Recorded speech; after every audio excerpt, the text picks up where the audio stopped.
iniciar ya. Compartiendo mi pantalla, vamos.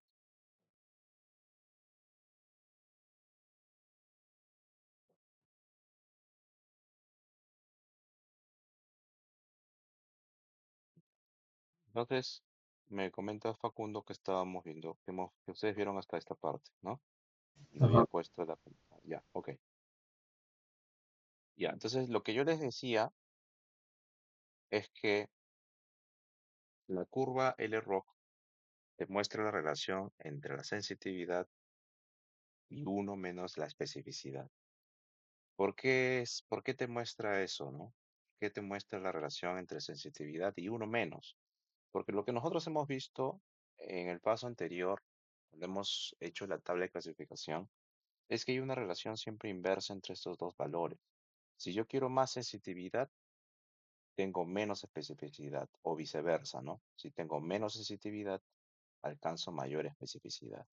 Entonces, para hacer que los dos indicadores se alineen, es decir, para poder reflejar de alguna forma en qué casos tengo más sensitividad y más especificidad, es decir, para que los dos vayan en el mismo sentido, lo que estoy haciendo acá es simplemente, al momento que introduzco uno menos especificidad, es hacer que los dos vayan en el mismo sentido, ¿no?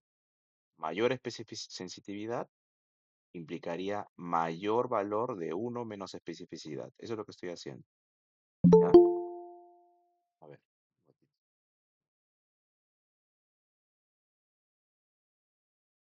Ya, ok, ya. Eh, ya, entonces, primero eso. Lo segundo que yo les decía es que el tener mayor valor de sensitividad y mayor valor de uno menos especificidad implicaría que estoy en el escenario del mayor porcentaje de clasificaciones correctas, tanto para ceros y para unos. O sea, el trabajarlo de esta forma implicaría que tengo más porcentaje de ambas. Entonces, justamente situándome en el caso que hemos analizado nosotros con el cut-off de 0.375, estaríamos en este escenario, ¿no? En este escenario de acá. Es como que en el escenario que hemos visto nosotros con el cutoff de 0.375, la sensitividad era 0.7 y la especificidad también era 0.7, ¿no? Con lo cual, en ese caso, la sensitividad sería 0.7 y uno menos especificidad sería 0.3, ¿verdad? Entonces, situándome allí, sería 0.3 más o menos por aquí y el caso de la sensitividad estaría por acá en un 0.7. ¿No? 0.0, vamos a poner que es este de acá, 0.7, ¿no? Aquí permítame hacer este ajuste eh, para que gráficamente esté bien planteado esto. Y vamos a poner que esto está por acá. Esto aquí, vamos a suponer que esto cae, esto sea 0.3. ¿Ok? 0.3. Muy bien. Entonces, podemos ver claramente que ese punto en particular, en comparación al resto, es el punto en el cual yo podría plantear, si fuera esto una curva exactamente, yo podría plantear aquí un punto tangencial, ¿cierto? ¿Qué significa un punto tangencial? En la práctica, significa que ese valor es el máximo posible que se puede alcanzar, ¿no? Eso es lo que estamos diciendo. Eso es lo que hemos demostrado también nosotros. Para yo hacer que traer el mayor valor de la especificidad y la sensitividad, eso lo calibro con este cutoff de 0.375, ¿no? ¿Sí? ¿Una pregunta? Por favor, prenda su micro. No, profesor, mensaje de la IA que ha entrado. No hay nada. Ya, ok, gracias. Bien. Entonces, los otros valores que tienen acá ustedes en esa misma línea son los distintos valores de sensitividad y especificidad que se pueden alcanzar con otros cut-off, ¿ok? O sea, todos los demás son. Entonces, yo les hablaba del modelo randomizado, ¿no? El modelo randomizado o el modelo perfectamente aleatorio es un modelo que clasifica los ceros y unos en base a un proceso Bernoulli, o si quieren verlo de forma más didáctica, en base al lanzamiento de una moneda. O sea, una moneda lanzada al aire tiene un 50% de probabilidad de obtener ceros y un 50% de probabilidad de obtener unos.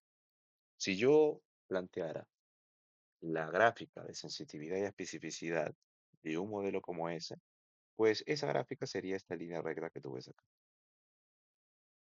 ¿Sí? Esta sería la sensitividad y especificidad de una moneda lanzada al aire.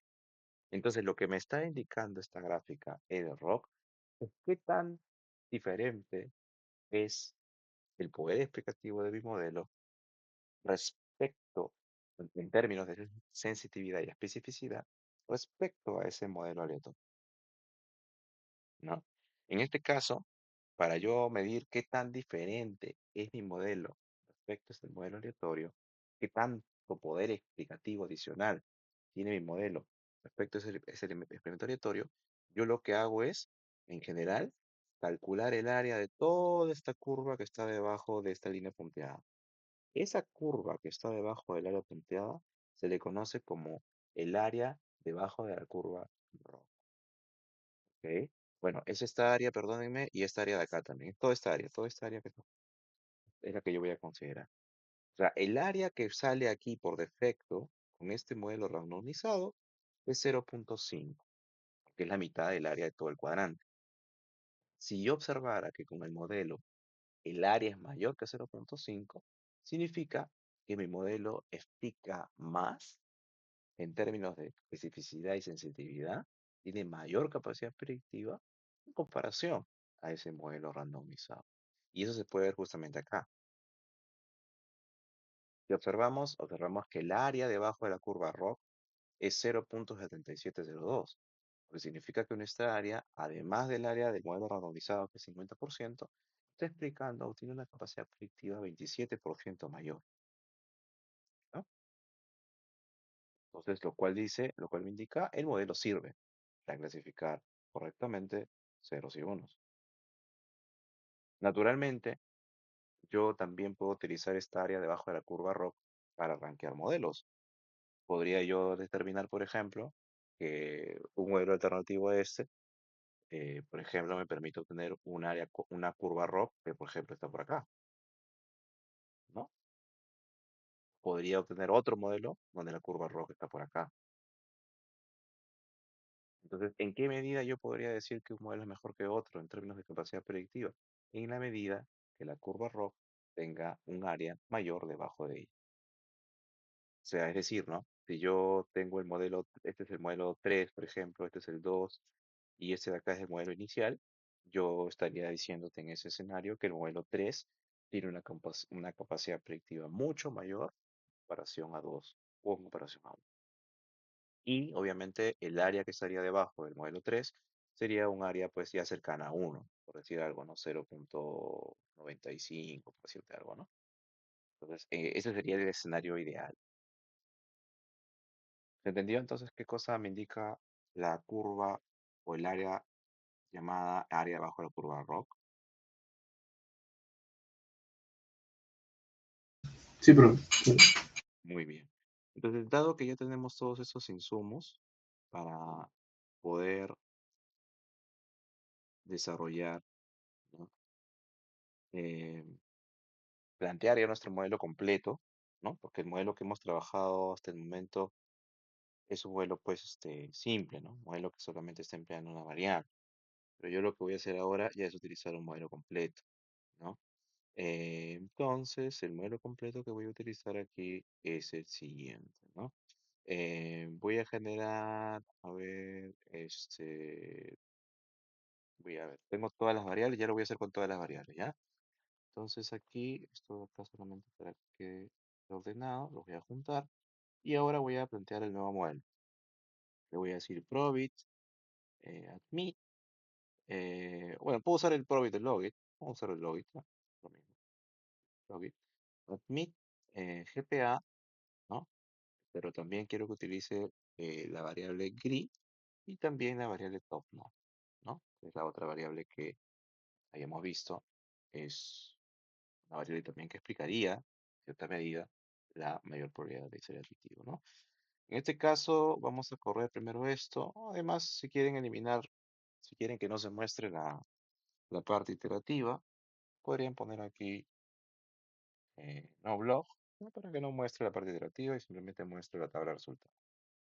corro aquí el modelo, me voy aquí a la pantalla de resultados y aquí, por ejemplo, ve, o sea, no sale ya la iteración. Aquí, bueno, era inocuo hacerlo, aunque las iteraciones no son tantas, pero en aplicaciones donde las iteraciones son 50, 40, ¿no? O sea, son modelos más complejos que requieren mayor cálculo computacional, ahí pues obviamente si la vista te llenaría la vista y preferirías en ese escenario pues omitirla, ¿no? Entonces, bueno, esa es la razón por la cual se utiliza el comando no. Entonces, aquí que tenemos, vean, tenemos un resultados interesantes. Tenemos que todas las variables, el signo de las variables es concordante a lo que esperábamos, ¿no? Y tenemos también que todas las variables son estadísticamente significativas de forma individual, ¿no? Por ejemplo, ¿no? GPA tiene un coeficiente positivo y significativo, lo que me dice que a medida que GPA se incrementa, la probabilidad de ser admitido también. En el caso de GRE también, positivo y significativo, lo que significa que a medida que GRE es más grande, la probabilidad de ser admitido también se incrementa. Y top notch, que es uno si es prestigio, cero si no, me dice que si el postulante es de universidad de prestigio, entonces la probabilidad de ser admitido también es más alta. Entonces, ¿qué quiere decir esto? Quiere decir que con este primer vistazo estamos confirmando la significancia y además lo esperado respecto al impacto o el efecto que tienen estas variables sobre la probabilidad, ¿no? Otro resultado también que tenemos por aquí es la prueba de significancia conjunta. En este caso, lo que está haciendo el modelo es comparar nuestro modelo con las tres variables versus el modelo sin las variables, ¿no? Acuérdense que es una prueba conjunta porque asume que los coeficientes del modelo son cero integralmente, a excepción de la constante. Y en este caso estamos encontrando que la probabilidad de que sea cero los coeficientes, es decir, la probabilidad que el modelo no sea significativo, se estaría rechazando, ¿no? En este caso nos está diciendo que el modelo sí es significativo. Y por otro lado tenemos nuestro R cuadrado de McFadden, que es 0.256, lo que comparado pues a los valores usuales, que son 0.10, 0.05, es un R cuadrado de McFadden relativamente bueno, ¿sí? Eh, Bien, pero nosotros hemos visto otras herramientas, ¿no? Que podemos utilizar. Por ejemplo, yo le puedo preguntar acá al programa, muéstrame el LSense, a ver cómo está, para definir el cutoff, podría decirle. O el LROC, perdón. Muéstrame el LROC. Muéstrame el LROC de este modelito, a ver cómo es. Y aquí, por ejemplo, ve, también es un área que está debajo, muy por encima de 0.5, pero lo más interesante de todo es que con este modelo que considera todas las variables, miren cuánto es el área debajo del error. El anterior era 0.77, o sea, era bueno también, pero miren ahora cuando he incluido todas las variables. El área ahora es 0.8268. Significa que este modelo tiene una mayor capacidad predictiva para clasificar correctamente los ceros y unos, ¿no? Acá yo también podría hacer, ¿no? Lo mismo. Podría hacer aquí el gráfico del Essence.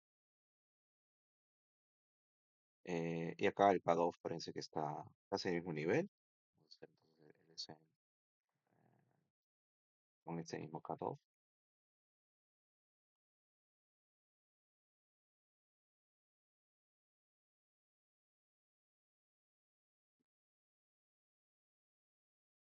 Perdón, acá es X-Line. A ver. Aquí sería un poquito menos, ¿no?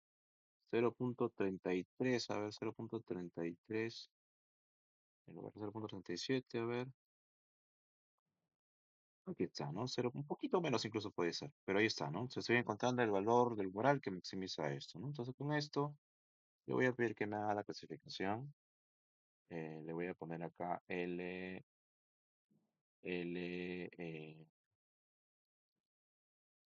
stat, K2, 0.33, sí, veamos. Ahí está, porcentaje de correctas, más alta que el caso anterior, 75.5%, y porcentaje de sensibilidad y especificidad también más grande, ¿no? Ese tiene 74% de porcentaje de correctos, de especificaciones correctas de unos, y 76% de porcentaje de correcto de cero, ¿no?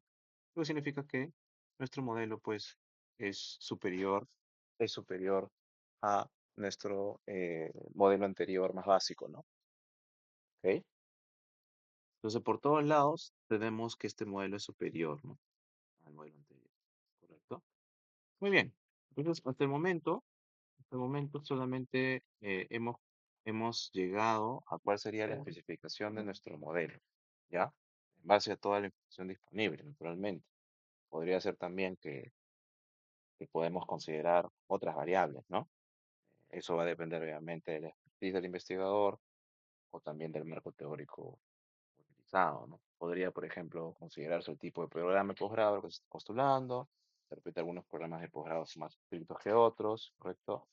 Podría considerarse también la edad del postulante, ¿no? Podría considerarse también, de repente, eh, no sé, qué puede ser, las capacidades, de infraestructura que tiene la escuela de posgrado, ¿no? Hay algunas escuelas que de repente tienen más capacidad para poder admitir postulantes que otros. O sea, hay muchas otras variables que pueden ser incluidas y que naturalmente podrían mejorar significativamente el modelo. Hay que ir probando, viendo si son variables significativas y también ver si mejoran los estadísticos del error o los indicadores de clasificación en base al LSTAT y el SENS. Eso es lo primero que podemos comentar. Eh, Ahora, podemos también utilizar otro comando. Me puede dar un vistazo de todos los errores cuadrados que pueden utilizar. En este caso, si bien yo estaba mostrando el R cuadrado de McFadden, hay otros estadísticos también que pueden utilizarse como pseudo errores cuadrados. Eso lo pueden ver también con el comando feedstat, ¿no? Creo que no, si no estuviera instalado, lo instalaríamos. Ahí está. También depende mucho de la versión del stata que están utilizando. Por ejemplo, acá no me está reconociendo este comando y eso significa que tengo que instalar, ¿ya? Entonces, también eso de la instalación lo vamos a ver en la siguiente clase, porque allí, bueno, todos vamos a estar con la misma versión de Stata y vamos a ver cómo Stata se puede buscar. Entonces, este de acá, vamos a dejarlo como pendiente para poder mostrarlo en la clase siguiente, ¿ya? Otra cosa también que deben considerar es que de acuerdo a las versiones de Stata, a medida que la versión del Stata cambia, también el comando cam. Entonces, no siempre el comando lstat va a ser el stat, no siempre el comando lsense va a ser el comando lsense. Entonces, dependiendo de la versión de Stata que ustedes utilicen, el comando cambia, ¿no? Pero, sin embargo, Stata al menos reconoce o admite la posibilidad de poder correr comandos de versiones anteriores, introduciendo un comando que se llama el comando version, seguido del nombre, el número de la versión que queremos utilizar, ¿no? Pero para eso tenemos que tener bien claro de qué versión viene el comando que estamos empleando, ¿no? Bien, hay otro comando también que quiero mostrarles, pero eso ya lo vamos a ver también cuando veamos la, la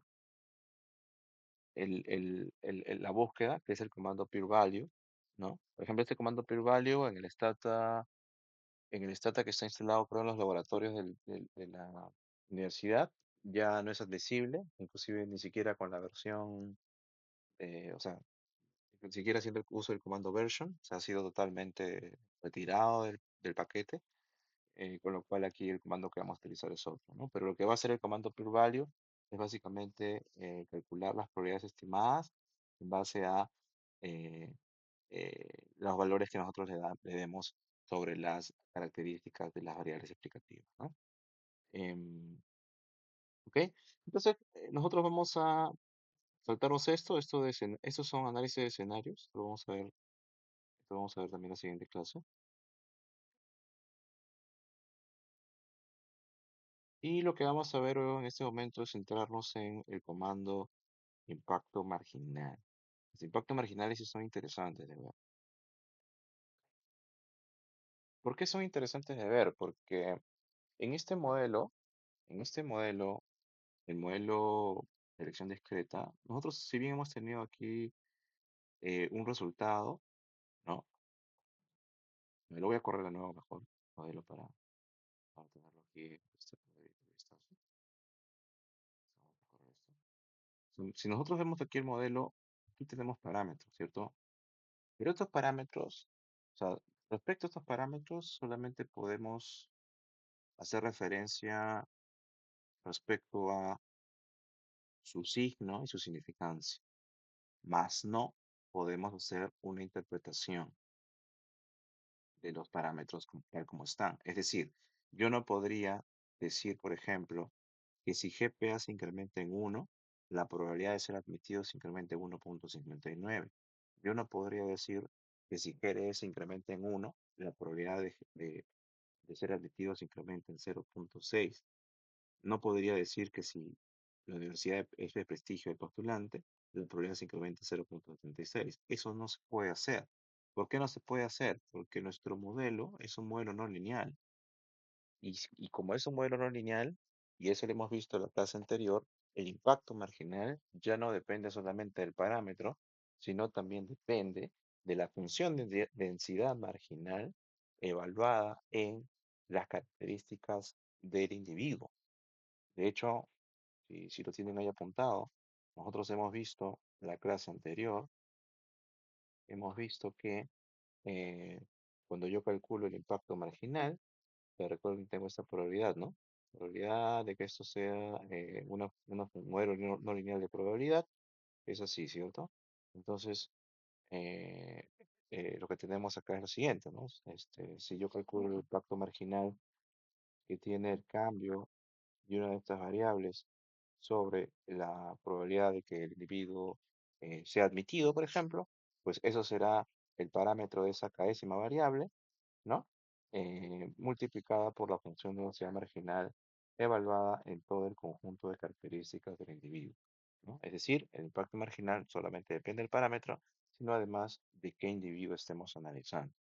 ¿Ya? Puede ser el individuo que es el individuo promedio, puede ser el individuo que está a la parte inferior del grupo, o puede ser el individuo que está en la parte superior del grupo. O sea, las características del individuo van a influir bastante en el impacto marginal. ¿Ya? Entonces, eso es importante tomarlo en cuenta, porque como vamos a ver en breve, y ya esto, y luego la parte más detallada la vamos a ver en la siguiente clase, yo voy a hacer aquí lo siguiente. ¿No? Eh, Vamos a aquí hacer lo siguiente. Para poder hacer referencia al impacto marginal, el comando que se utiliza en Stata es el comando de MFX, Marginal Effects, ¿no? Si tú corres este comando, Stata te va a mostrar estos resultados, ¿correcto? Lo primero que vas a tener que considerar en estos resultados es cuál es el valor de referencia que estás considerando para X beta. Yo te había dicho que, yo te había dicho que eh, el cálculo se tiene que hacer de acuerdo a las características del individuo. En este caso, ¿dónde aparecen las características del individuo? Bueno, las características del individuo van a verse reflejadas aquí en la columna X. El Stata te muestra aquí las características en la columna X. Las características que considera por defecto el Stata son los valores promedio de cada variable explicativa. Por ejemplo, acá te dice que está utilizando el individuo promedio, o sea, la calificación promedio de GPA que es 317, que está utilizando la calificación promedio del examen de graduados de 587 y te está utilizando incluso acá una escala porcentual que te diere decir que está considerando que es un individuo cuyo valor esperado de provenir de una universidad de prestigio es un 17,75%. Evidentemente, esto no debería ser así. Nosotros cuando calculamos el impacto marginal debemos considerar si el individuo es 0,1, ¿no? Y ahí justamente está la tasa de la advertencia, ¿no? Yo por si acaso estoy considerando esto, pero partiendo del hecho que esto es 0,1. Pero naturalmente esto hay que ajustarlo a 0,1. Entonces, para hacer ese ajuste de 0 a 1, yo lo que voy a hacer aquí es lo siguiente, ¿no? Le voy a decir acá MFX, pero le voy a decir add el valor de top notch igual a 0. O sea, le voy a decir, considérame los impactos marginales, asumiendo que estoy considerando un individuo con las características que me has indicado, Stata, que es un individuo promedio a nivel de GPA, que es un individuo promedio a nivel de alumno del examen de graduados, pero partiendo de la característica de que es un individuo que proviene de una universidad que no es de prestigio, ¿ya? Entonces, si yo hago eso, y le digo aquí a Stata que corre ese comando, Stata me dice, ok, ahí está. Si es un individuo que tiene las características promedio de ser promedio, de obtener un puntaje promedio en pregrado, de tener un puntaje promedio en admisión, pero si parte de cero, es decir, si parte de la condición de ser no admitido, entonces cuando GPA se incrementa en uno, ¿no? Me está diciendo esto, la probabilidad de ser admitido se incrementa a 0.28. Mira, si GPA se incrementa en uno, si se incrementa en uno, ¿respecto a qué? Respecto a la media que tienes acá. O sea, quiere decir que yo en ese escenario estaría calculando la variación, o sea, impacto marginal, la variación en la probabilidad de ser admitido, de ser el caso que el individuo tiene un punto más respecto a este puntaje promedio. ¿Ah? Entonces, ¿cuánto me dice que es el impacto marginal? ¿Cuánto se incrementa la probabilidad? Se incrementa 0.288.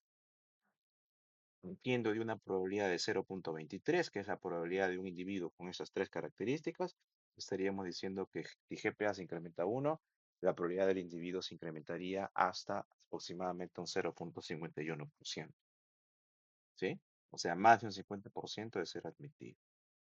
En el caso de GRE, tendríamos esto, ¿no? Si GRE se incrementa, bueno, en este caso la escala es mucho más alta. Si GRE se incrementa en 1, la probabilidad de ser admitido se incrementaría en 0.01%, ¿no? Lo que significa básicamente pasar de un 23.6% a un 23.601% o 6,1% aproximadamente. Y mientras que en el caso de Top Knot, ahí viene lo interesante, ¿no? Lo que te está diciendo Top Knot en este cálculo de impacto marginal es que si el individuo con estas características promedio pasara de una universidad de no prestigio a prestigio, la probabilidad de ser admitido se incrementaría 16.26%. Es decir, pasaría de un 23.6% aproximadamente un 40% de probabilidad de ser admitido. O sea, solamente por el hecho de ser un individuo de, eh, de prestigio. O sea, pasar de no prestigio a prestigio tiene un impacto tan significativo como ser un individuo que tiene un punto más respecto al promedio en su calificación de GPA, ¿no? Ahora, naturalmente, este efecto no va a ser el mismo, y con esto voy a cerrar la clase, ¿ya? Este efecto no va a ser el mismo si yo considerara características diferentes. Supongamos, por ejemplo, que yo considero aquí que el puntaje promedio no es 3,17, que es el promedio, sino de repente un alumno mucho más bajo del promedio. Supongamos que es 2. O supongamos que es un alumno cuyo puntaje en el examen de graduados ha sido 400. Entonces, yo le preguntaría ahí, oye, ¿cuál sería el impacto en el caso de ese individuo de proceder de una universidad de prestigio, ¿no? Sobre la probabilidad. Entonces, lo que yo haría acá es lo siguiente, ¿no? Le diría, mira, vamos a hacer esto. Voy a evaluar lo mismo, pero de forma adicional voy a considerar, voy a considerar que el GPA que me ha salido, ¿cuánto era? 3,17, ya, GPA es 2, por ejemplo, un individuo que está mucho más abajo del promedio, y un GRE de 400 o de 200, 250. O sea, un puntaje bajo. Es un alumno que estructuralmente es un alumno que no tiene rendimiento.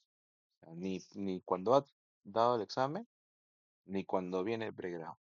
Pero estoy simulando qué pasaría si ese individuo con puntaje bajo pasara de ser de una universidad de no prestigio a una universidad de prestigio. Veamos cuánto sale el impacto marginal ahora.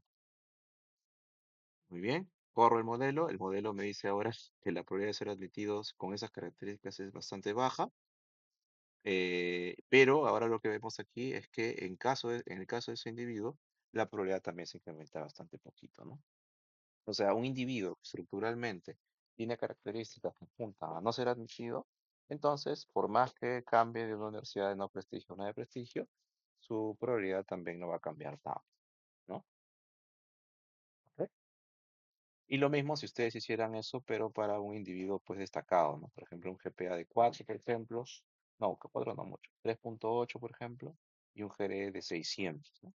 Por ejemplo, ¿no? Ese es un individuo que tiene que o sea, estoy partiendo de un individuo que tiene un buen rendimiento y que en este momento no está en una universidad de prestigio. Pero ¿qué pasaría si ese mismo individuo pasara a una universidad de prestigio? Ahora vamos a ver. La probabilidad de ser admitido solamente con las características de tener un buen rendimiento, pero no provenir de una universidad de prestigio, es una probabilidad de 0,47%. Pero lo que me dice acá el impacto marginal es que si ese individuo pasara a ser procedente de una universidad de prestigio, su probabilidad se puede incrementar hasta cerca de un 18%, ¿no? O sea, mucho más me parece que este escenario de acá, ¿no? O sea, más que o sea, un individuo que tiene más rendimiento, marginalmente tiene más probabilidad todavía de ser admitido si cambiara su universidad de no prestigio a prestigio frente a un individuo promedio, ¿no? Es lo que estamos viendo acá. ¿Sí? Entonces, claramente, ¿qué te está evidenciando esto? Me está evidenciando que los impactos marginales, efectivamente, en la práctica, no son lineales, no son constantes, sino que dependen de las características del individuo que yo esté analizando. ¿Ok? Muy bien. Entonces, esto sería, esto sería todo por hoy. La siguiente clase queda pendiente en la práctica hacer estos análisis aquí. ¿Ok? Análisis de escenarios del FitStat y también presentarles una función que se llama el odds ratio, que vamos a explotarlo. Si bien aquí va a ser un poco suave la interpretación, la vamos a analizar en mayor medida en el caso del modelo de elección discreta multinomial. ¿Ya? Pues esta aplicación la voy a subir al transcurso del día, la voy a subir al Classroom, ¿ya? Voy a poner aquí. No sé si tienen alguna duda.